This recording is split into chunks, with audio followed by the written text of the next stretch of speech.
সরকার চায় না মুসলমানের হয়ে অন্য কেউ কথা বলুক, রাজ্য সরকার চায় না দলিতের হয়ে অন্য কেউ কথা বলুক, রাজ্য সরকার চায় না আদিবাসীর হয়ে অন্য কেউ কথা বলুক। এই রাজ্য সরকার সবসময় চায় কি এই পিছড়ে বর্গের যে সমস্ত জনজাতি গুলো আছে, উপজাতি জনজাতি জনগোষ্ঠী গুলো আছে, এদের মাসিয়া হিসাবে শুধুমাত্র তৃণমূল কংগ্রেস থাকবে, আর এই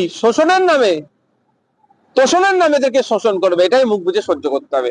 আমরা যখন এর প্রতিবাদ করছি, মানুষকে যখন ঘর থেকে বাইরে আসতে বলছি, আরে তোমার অধিকার এটা, এটা তুমি পাচ্ছ না, যখন বলছি মানুষের চোখ খুলছে, গরিব হিন্দু মুসলমান দলিত আদিবাসী নির্বিশেষে মানুষ বুঝছে যে না সত্যি তো আমাদের সাথে কে নাটক করছে। যখন এদের নাটক ধরে ফেলছে, সরকারের কষ্ট হচ্ছে, ওই জন্য আমাদেরকে ঘরে ঢুকিয়ে দেওয়ার চেষ্টা হচ্ছে। মূলত আপনার বিরুদ্ধে অভিযোগ কি ছিল? রাজ্য সরকারের যে উকিল ছিল সেই উকিলগুলো কি যুক্তি দিয়েছে যে উনি গেলে কি হতে পারে? সেই জন্য দেখুন, আমি আপনাকে বলি, আপনারা ওটা তো লাইভ চলে, আপনারা দেখতে পারেন যে এই কোর্টের যখন এটা চলে, জাজের ঘরে যখন চলে, কোর্টে তো আপনি লাইভ দেখতে পাবেন কি বলেছে। আমি আপনাদের বলে রাখি, 2023 সালের একটা ঘটনাকে কেন্দ্র করে বারবার আমাদের আটকানোর চেষ্টা হচ্ছে। তবে একটা কথা বলি, এতে রাজ্য সরকার নিজের কবর নিজে খুঁড়ছে। এইসব অর্ডার কপি গুলোকে আমরা তুলছি, আমরা একত্রিত করছি, এগুলোকে আমরা স্টাডি করছি, প্রয়োজনে 21শে জুলাইকে নিয়েও আমরা মামলা করব বলে রাখছি। তখন 13 জন মারা গিয়েছিল, এটা মাথায় রাখতে হবে। 21শে জুলাই 13 জন মারা গিয়েছিল, তারপর ওখানে করার তো রাইট তাহলে তৃণমূলের কিভাবে থাকে? আর আমাদেরকে বেল দিয়েছিল, নওশাদ সিদ্দিকী বেল পেয়েছে, সেখানে কোনো আমার ইনভলভমেন্ট নাই বলে আমি বেলটা পেয়েছি। ওই যে ঘটনা ঘটেছিল, বরঞ্চ আমাদের শান্তিপূর্ণ অবস্থান বিক্ষোভে পুলিশ লাঠিচার্জ করেছে, এটা মাথায় রাখতে হবে। এই যেগুলো রাজ্য সরকার যা করছে, হয়তো ভাবছে নওশাদকে আটকে দিলে খুব ঠিক করে আসছে, আরে দাঁড়াও, এই তো সবে শুরু হয়েছে, অনেক বাকি। আমাকে যে অস্ত্রে ঘায়েল করার চেষ্টা করছে, সেই অস্ত্রটাকেই ঘুরিয়ে দেবো তৃণমূল কংগ্রেসের দিকে, 21শে জুলাইয়ের দিকে, সেই অস্ত্রেতে ওদেরকে ঘায়েল করবো। আমাদের রাজ্যের মন্ত্রী, নেতা, এমএলএ তারা জেল খাটছে, এখনো জেলে রয়েছে, তাদের বিরুদ্ধে বহু মামলা রয়েছে। আমি এই নাম করছি, অভিষেক বন্দ্যোপাধ্যায়ের বিরুদ্ধে অনেক অভিযোগ রয়েছে, কিন্তু তিনি তো প্রকাশ্য সভা কর্মসূচি করছেন। নওশাদ সিদ্দিকীর বিরুদ্ধে যদি কোনো অভিযোগ থাকে, তিনি সভা করতে পারেন, দলের প্রতিষ্ঠা দিবস পালন করতে পারবেন। আবার প্রতিষ্ঠা দিবস ইনডোরে ঢুকলে করতে পারবেন, আউটডোরে করতে পারবেন না, এই কথা রাজ্য সরকারের। এবার বাংলার মানুষ দেখুক, নওশাদ সিদ্দিকী মুসলমানদের হয়ে কথা বলে, নওশাদ সিদ্দিকী আদিবাসীদের হয়ে কথা বলে, নওশাদ সিদ্দিকী দলিতের হয়ে কথা বলে। এটা হচ্ছে নওশাদ সিদ্দিকীর অপরাধ।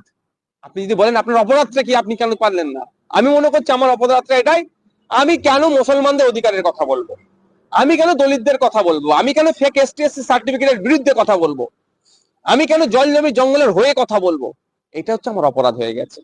আমি যদি ওই মমতা ব্যানার্জি বা শুভেন্দু অধিকারীকে হুজুর হুজুর করি, তাদের পায়ের নিচে বসে থাকি, আর যে 5টা যে নেতাগুলো আছে শাসকের বা বিজেপির, তার থাকবে, আমার মতো ভালো ছেলে আর পাবে না পৃথিবীতে দুটো ওদের চোখে। আমি এদের ভুলটা ধরিয়ে দিচ্ছি, ওই জন্য আমার উপরে এই কোপটা নেমে আসছে। মালদা মুর্শিদাবাদ থেকে মানুষ এসছে, জঙ্গলমহল থেকে মানুষ এসছে, যে ছোট ভাইজানের আমরা বক্তব্য শুনবো, তিনি কি বক্তব্য দেন সেটা শুনে আমরা বাড়ি যাবো, সেটাকে আমল করার চেষ্টা করব।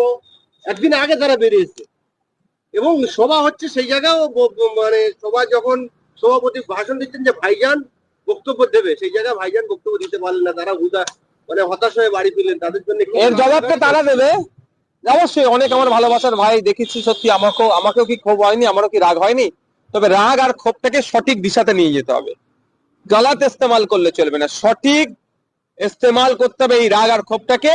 আর যারা দূর দূরান্ত থেকে এসেছিলেন তাদের বলবো, সত্যি ক্ষোভ হয়েছে, অনেকে কান্নাকাটি করেছে, অনেকে কষ্ট পেয়েছে, ব্যথা পেয়েছে, আমিও সম ব্যথা পেয়েছি তাদের সাথে, কারণ আমাদের ভালোবাসার মানুষের সাথে আমার দেখা হলো না, আমারও কি ব্যথা পাইনি? হয়তো আমার চোখ দিয়ে পানি বার হচ্ছে না, কিন্তু আমি ব্যথা পেয়েছি। কিন্তু এই ব্যথাটাকে সঠিক জায়গায় কাজে লাগাতে হবে, সঠিক জায়গায় কাজে লাগালে আগামী দিনে তাহলে ফলটা পাওয়া যাবে।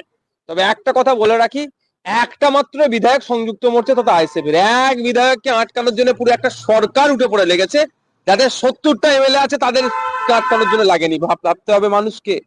তাহলে যদি 10টা এমএলএ দিতে পারে, পশ্চিমবাংলার সরকারের ঘুম হারাম হয়ে যাবে, আর অন্যায় কাজগুলোকে না বন্ধ করতে সরকার বাধ্য হবে।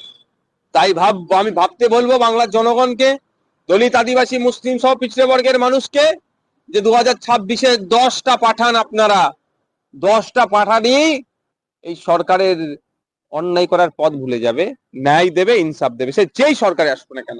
আপনি শুভেন্দু ফোনে বক্তব্য দিচ্ছিলেন, যে বলছিলেন 26-এ বড় ভাইজানকে দেখা যাবে।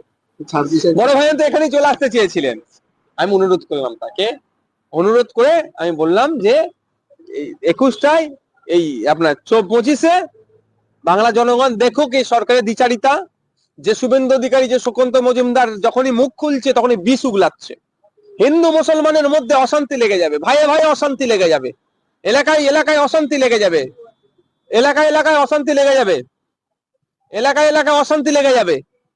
ঘরে অস্ত্র রাখার নিদান দিচ্ছে প্রকাশ্যে, গণহত্যার ডাক এক প্রকার ডাক দিচ্ছে। তারা সভা সমাবেশ করলে তাদের কোনো রেস্ট্রিকশন নাই, তাদেরকে বাধা নাই। আর নওশাদ সিদ্দিকী প্রোগ্রাম করলেই এত বাধা কেন? আমার একটা শব্দ বলতে পারবে আমার রাজনৈতিক ক্যারিয়ারে, জীবনে স্বল্প দিনের রাজনীতিতে, যে একটা শব্দতে দুটো গোষ্ঠীর মধ্যে অশান্তি হতে পারে, দুটো বর্ণের মধ্যে অশান্তি হতে পারে, দুটো জাতের মধ্যে অশান্তি হতে পারে? একটা চ্যালেঞ্জ করে বলছি, আমার এই ধরনের একটা শব্দ খুঁজে পাবেন না। আমরা বরঞ্চ সেতু তৈরি করি গোষ্ঠীর মধ্যে, একে অপরের মধ্যে সৌহার্দ্যের পরিবেশ তৈরি করার চেষ্টা করি, সম্প্রীতির কথা বলি, আমরা আমরা ডেমোক্রেসিকে আরো স্ট্রং এর কথা বলি। আর শুভেন্দু বাবু, সুকান্ত মজুমদাররা অস্ত্র রাখার নিদান এই ধরনের অবঞ্চিত মন্তব্য করছে, তাদেরকে আটকাচ্ছে না।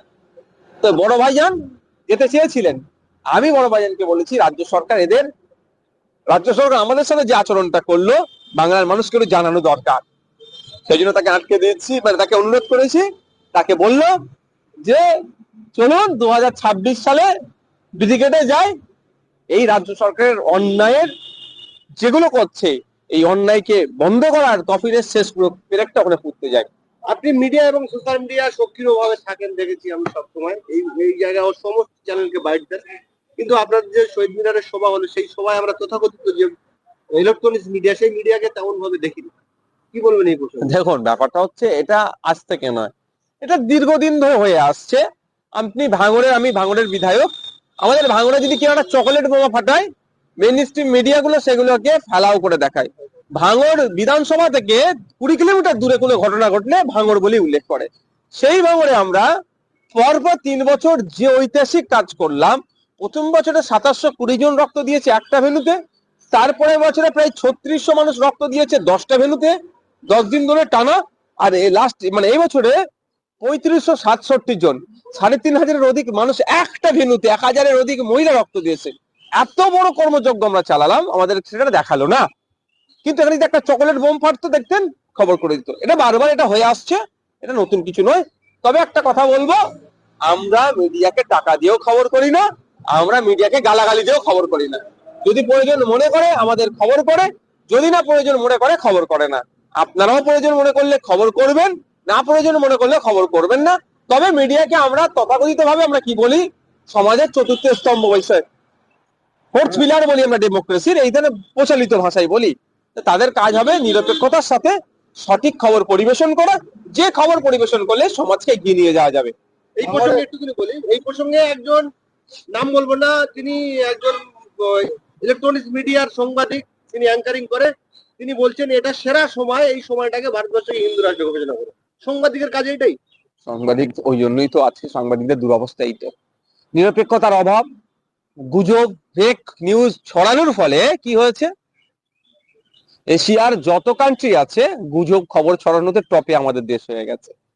এটা অসভ্যদের মতো কথাবার্তা তিনি বলেছেন, তিনি তার পেশার সাথে বেইমানি করলেন। সাংবাদিক পেশাটা মহান পেশা, সাংবাদিকদেরকে মানুষ আলাদা নজরে দেখে, তিনি তার পেশাকে তিনি অপমান করলেন, কলঙ্কিত করলেন। গত কয়েকদিন তার আগে ওই স্বপ্ন স্বপ্নই থেকে যাবে। দেখলাম ভাঙড়ে একটা সভায় সায়নী ঘোষ বলে, আজানের পরে যদি কোনো শব্দ হয়ে থাকে সেটা হলো জয় বাংলা। তিনি জোরে জয় বাংলা বললেন। কি বলবেন? আমি এটা শুনিনি।